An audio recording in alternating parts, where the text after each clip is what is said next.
ان کو ڈاکٹر کی فیسلٹی دے دیں، ان کو میڈیکل فیسلٹی دے دیں، وہ اندر جا کے بشرا بی بی سے بھی ایک ملاقات کر لیں، وہ اندر جا کے عمران خان نیازی سے بھی ایک ملاقات کر لیں۔ آپ کے وقتوں میں بھی اگر کسی کو بھی صحت کا مسئلہ تھا یا کچھ بھی تھا تو کھلے عام آپ کے ساتھ کھڑے تھے۔ وہ جو بنیادی سہولیات جو ہر قیدی کو ملنی چاہیے وہ ان کو بھی ملے۔ سینیٹر ایمل ولی صاحب۔ بہت شکریہ چیئرمین صاحب۔ حقیقتاً ایسے ماحول میں اجلاس چلنا اور چلانا یہ بڑی تکلیف دہ باتیں ہیں، اور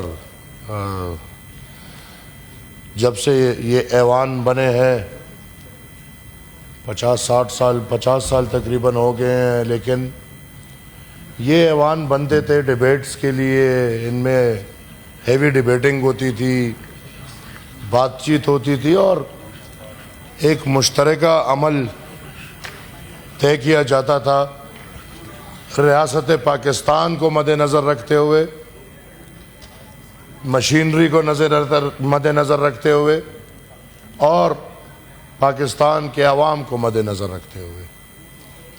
میں سمجھتا ہوں کہ سر عوام کے بہت بڑے بڑے مسائل ہیں، لیکن اس پہ جانے سے پہلے میں ریکویسٹ کروں گا، رانا صاحب ہو گئے، آئی نو ان سب ادوار سے ہم سب گزرے ہیں اور بار بار گزرے ہیں، اور ہم اس طرف جب تھے اور جن چیزوں کا ہمیں دکھ ہو جاتا تھا کہ کیوں یہ ہمارے ساتھ ایسے ہو رہا ہے، میں صرف یہ ریکویسٹ کروں گا کہ وہ چیزیں نہ ہوں۔ ان کو ڈاکٹر کی فیسلٹی دے دیں، ان کو میڈیکل فیسلٹی دے دیں۔ اگر باہر آنے کے بیانات کا مسئلہ ہے، قوم کے سامنے ایک خیر مشترکہ کمیٹی بنا دیں، اور وہ مشترکہ کمیٹی منسٹر آف انٹیریئر بیٹھے ہوئے ہیں۔ اگر ہم نے چلانا ہے نظام، ہم نظام کو چھوٹی چھوٹی باتوں پہ روک نہیں سکتے، اور ہمیں پتہ ہے کہ دوسری طرف چھوٹی چھوٹی بات کا بہانہ بنا کے پورا نظام بلاک کرنے کی کوشش کی جاتی ہے۔ تو یہ میری ایک ریکویسٹ ہوگی، آپ کے پاس بہت سینئر سیاستدان ہیں، آپ خود چیئر بیٹھے ہوئے ہیں، ایک ایسی کمیٹی بنا دیں۔ ہمارے منظور خان بیٹھے ہوئے ہیں، ہمارے پی ایم ایل کیو کے لوگ بیٹھے ہوئے ہیں، جن پہ دونوں کو اعتماد ہو، اور وہ جائیں، وہ اندر جا کے بشرا بی بی سے بھی ایک ملاقات کر لیں، وہ اندر جا کے عمران خان نیازی سے بھی ایک ملاقات کر لیں، اور جو حقیقت ہے وہ قوم کے سامنے پیش کر لیں۔ کل ہم رانا صاحب آپ کے وقتوں میں بھی اگر کسی کو بھی صحت کا مسئلہ تھا یا کچھ بھی تھا تو کھلے عام آپ کے ساتھ کھڑے تھے۔ آج بھی ہم یہی کہیں گے کہ ان باتوں کو سیاست سے بالا رکھیں۔ صحت کی بات ہو گئی، تکلیف کی بات ہو گئی، ڈاکٹر طبیب کی بات ہو گئی، آپ ریکویسٹ کریں، انٹیریئر ریکویسٹ کرے، لا ریکویسٹ کر لے کہ خیر ہے، ان کو کم سے کم یہ سہولت، وہ جو بنیادی سہولیات جو ہر قیدی کو ملنی چاہیے وہ ان کو بھی ملے۔ جناب چیئرمین صاحب، میں آج پھر افسوس کروں گا، ہاں پورے ملک میں جب کوئی ایسے واقعات ہوتے ہیں تو ہم کھڑے ہو جاتے ہیں، ہم پورے ملک میں دکھ اور درد میں غم میں شریک ہوتے ہیں، بھلے چھوٹا واقعہ ہو بھلے بڑا واقعہ ہو۔ اور اس ایوان کو ہم نے دیکھا ہے کہ غم و رنج کے واقعات میں عام ماحولیاتی جو ایجنڈا ہے اس کو ختم کر دیا جاتا ہے، اور ایک جو خاص ایجنڈا ہوتا ہے اس پہ بات ہوتی ہے۔ بلوچستان میں اگر ٹرین کا مسئلہ ہوتا ہے تو 3 دن اجلاس کو اس پہ دے دیا جاتا ہے کہ بھئی اس پہ بات کریں۔ کہیں اور کوئی مسئلہ ہوتا ہے، مجھے بڑے افسوس سے یہ کہنا پڑ رہا ہے، سیاست سے بالا ہو کے ایک عالم دین کو شہید کیا گیا ہے، اور میں اس ایوان کے سامنے یہ بھی واضح کرنا چاہتا ہوں کہ وہ عالم دین کی شہادت چارسدہ میں ہوئی ہے، اور چارسدہ کے اندر وہ شہادت کو کلیم کس نے کیا ہے؟ داعش نے۔ اب یہ ہم پچھلے سالوں سے چیخ رہے ہیں کہ ایک بہت بڑے کاسٹ کے بعد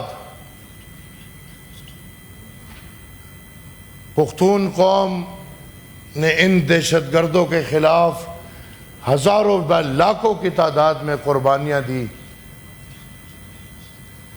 اپنے علاقوں سے ان کو دور کیا، ایک پرامن پرسکون زندگی کی تلاش میں آج میں رول بیک کرنا چاہتا ہوں اے پی ایس کے واقعے کے بعد والا وہ جرگہ جو پشاور میں ہوا تھا گورنر ہاؤس میں، جس میں میاں نواز شریف صاحب خود موجود تھے، جس میں عمران خان صاحب موجود تھے، جس میں تمام سیاسی قائدین موجود تھے، اور جس میں اس وقت کے سیکیورٹی قائدین بھی موجود تھے، اور ایک نیشنل ایکشن پلان بنایا جاتا ہے۔ وہ نیشنل ایکشن پلان پورے پاکستان کو پاکستان مسلم لیگ نون آپ کی جماعت پیش کرتا ہے، میاں نواز شریف صاحب خود، اور اس نیشنل ایکشن پلان میں واضح ایک نقطہ آتا ہے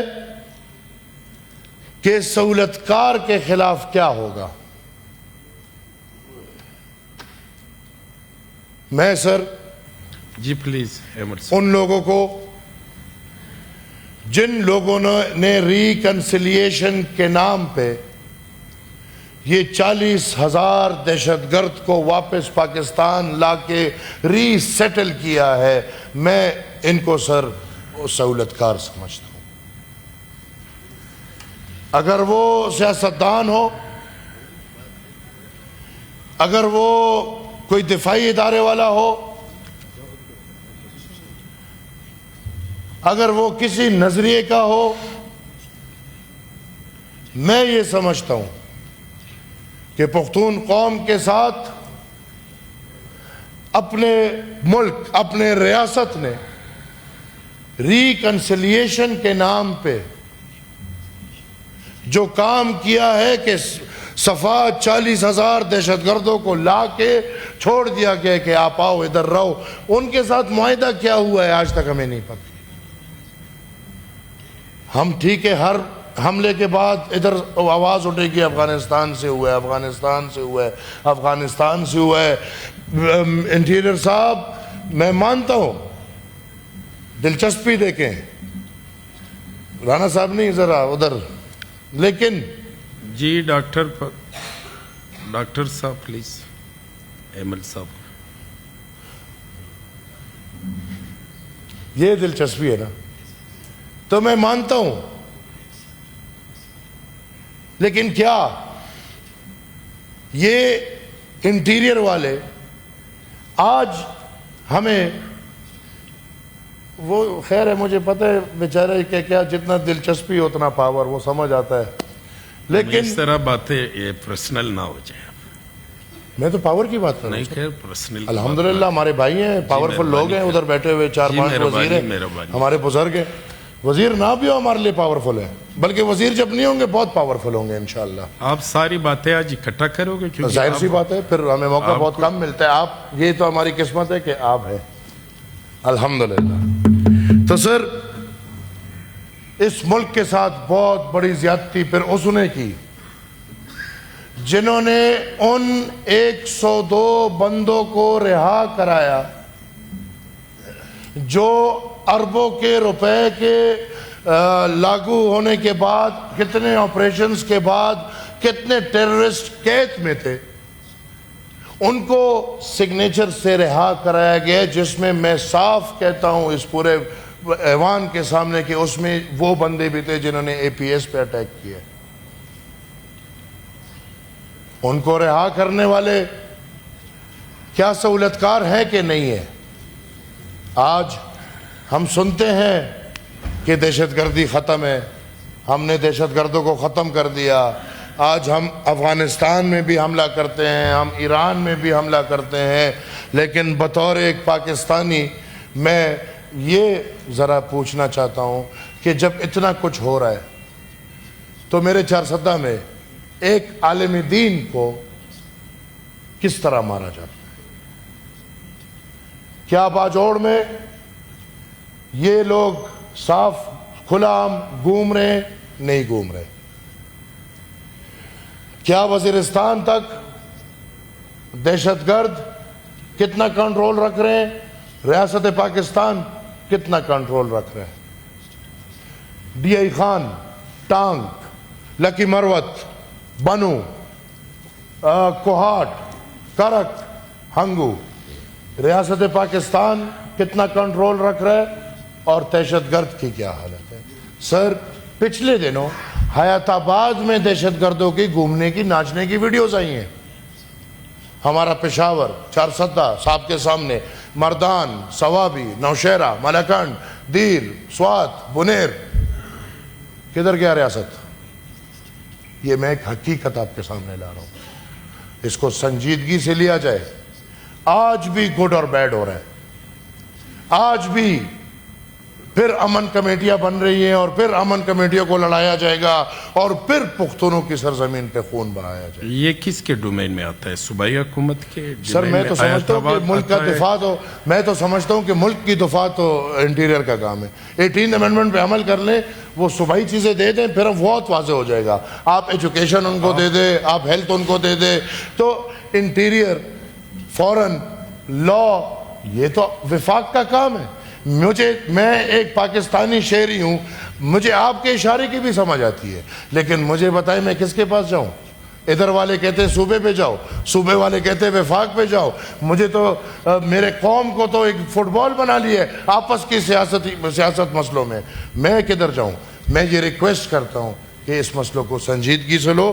سر، میں مانتا ہوں آج بات ہوئی، مارکہ حق بہترین کام کیا ہے پاکستان کی تاریخ میں۔ میرے خیال میں ہم نے تھوڑا سا مختصر کر لیں کیونکہ آگے بھی بزنس بھی ہے۔ 2 منٹ دے دیں، میں 2 منٹ لوں گا۔